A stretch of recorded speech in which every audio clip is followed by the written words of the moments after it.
The mini slide is quite decent. This is the 13th episode of the first season of Minnie's Bow-Toons Pet Hotel, or the 9th season of Minnie's Bow-Toons. And of course there will be spoilers as I discuss what happens in this 2-ish minute episode.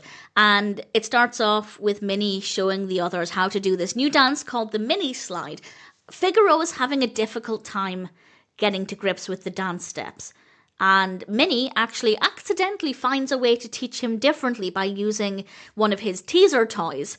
And that's how Figaro learns to do the moves. I think that's a great lesson, particularly for the Minnie of the scenario, that you might need to change your teaching technique for different students. I think that's always great. And it also shows the Figaros of the story that there are different ways of learning, and following the steps might not have worked for you, but learning in a different way could be useful. And if you just stick at it and find what works for you, you can find the dance moves. So I think that was great. And then everybody comes together.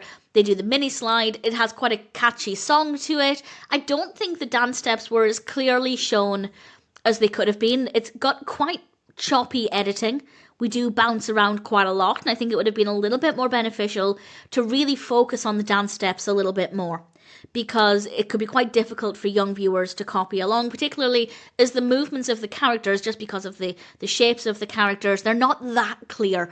So I think the steps could be a little bit clearer, but also not that inclusive. Obviously, it's called the mini slide, so there's going to be a lot of sliding on feet. I think they could have brought in a few more hand movements to make it a bit more inclusive for perhaps young viewers who aren't able to follow along. So I do think they could have done the actual dance aspect better. But I think the lessons, the messages, I think they're quite nice. And the animation is satisfying. It takes place at the hotel, of course. And then we have some nice backdrops. And the pets are all doing the movements as well. So it's a good idea. It's not the strongest, but it is very sweet. The song is catchy. And there are some good messages. So ultimately, I'd say the mini slide is not too bad.